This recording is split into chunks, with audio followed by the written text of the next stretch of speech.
इस बार के बुरे वक्त में जो साथ आएगा, जो काम आएगा, वो है भगवान में अटूट विश्वास और यही पैसा। इसलिए स्किल्स पे काम करते रहें, स्मार्ट इन्वेस्टमेंट्स और सेविंग्स के बारे में सीखते रहें। दूसरा, ये जो आपके सो कॉल्ड फ्रेंड्स हैं जिनके साथ आप हार्ट और ये जो वी इमोजीज बना के और कैप्शन लिख रहे हैं फ्रेंड्स फॉर एवर, ये बुरे वक्त में काम नहीं आएंगे, इनकी कॉल्स नहीं उठेंगे।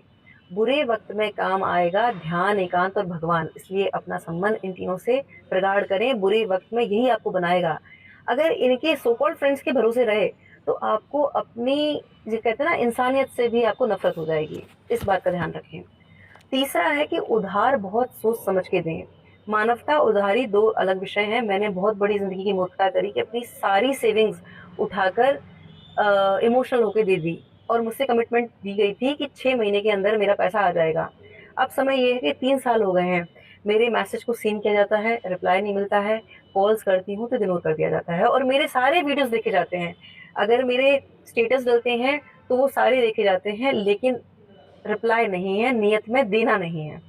इसलिए उतना दें जिसे देकर आप भूल सकते हैं, वरना आपको रिश्तों से नफरत हो जाएगी। उसके बाद है कि नंबर 4 है कि रिश्तों को खुश करने के लिए नहीं, भगवान को खुश करने के लिए जिए। दोस्तों, मैंने मेरी लाइफ में अपना बहुत बेशकीमती प्रेशियस टाइम अपने उन सो कॉल्ड रिश्तेदारों को खुश करने के लिए किया जो मुझे जज करते थे, जो मुझे क्रिटिसाइज करते थे। मुझे लगता था इनको खुश करके मुझे जिंदगी में बहुत बड़ी कामयाबी मिल जाएगी। पर जब मैंने श्रीमद् भगवत गीता की टीचिंग को फॉलो करना शुरू किया और भगवान को प्रसन्न करने का प्रयास रखा, तब कहानी उल्टी हो गई। फिर ये मेरे रिश्तेदार ये चाहने लगे कि इनके बच्चों की काउंसलिंग मैं करूं और अब वो अपने बच्चों को ताना देते हैं कि दीप्ति से कुछ सीखो। लेकिन इन दोगले जो रिश्तेदार हैं उनके लिए एक शेर पढ़ना चाहूंगी कि मेरे बारे में कोई राय मत रखना, मेरा वक्त बदलेगा और आपकी राय बदल जाएगी। इसलिए भगवान को आधार बनाएं और भगवान को प्रसन्न रखने का प्रयास करें।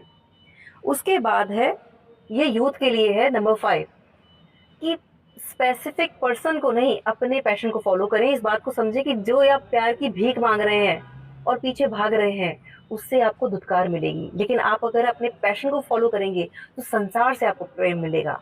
इस अंतर को समझें। उसके बाद है नंबर 6, लक। हर व्यक्ति की जिंदगी में लक आता है, लेकिन लक काम कैसे करता है इसे समझना है। एक डेफिनेशन है जो बताती है कि luck is when preparation meets with opportunity. जब हम अवसर जब हम अपनी तैयारी को अवसर से जोड़ते हैं तब लक बनता है।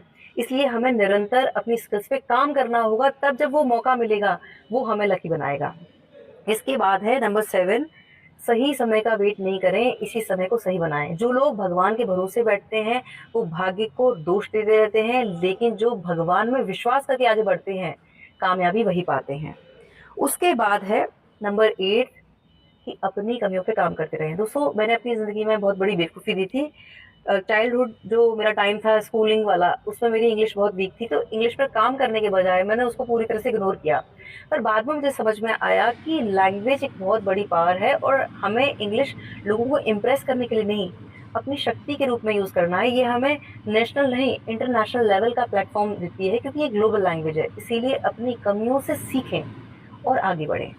उसके बाद है 9वां, 9th, अपने अपमान का बदला प्रतिशोध से नहीं, अपनी सफलता से दें और सफलता को यहाँ नहीं, यहाँ रखें। जितनी बड़ी आपको सफलता मिले उतने ही सौम्य और सरल होके मानवता को सर्व करें। एक शेर याद रखें कि शोहरत की बुलंदी भी पल भर का तमाशा है, जिस डाल पे बैठे हो वो टूट भी सकती है। इसीलिए हम्बल रहें, विनम्र रहें। उसके बाद अंतिम और अहम नंबर 10, जीत की तैयारी रखें। मतलब आपका पासपोर्ट अगर रिन्यू होना है, आपका रिज्यूमे बनना है, प्रोफाइल बनना है, वो सब कुछ पहले से तैयारी रखें।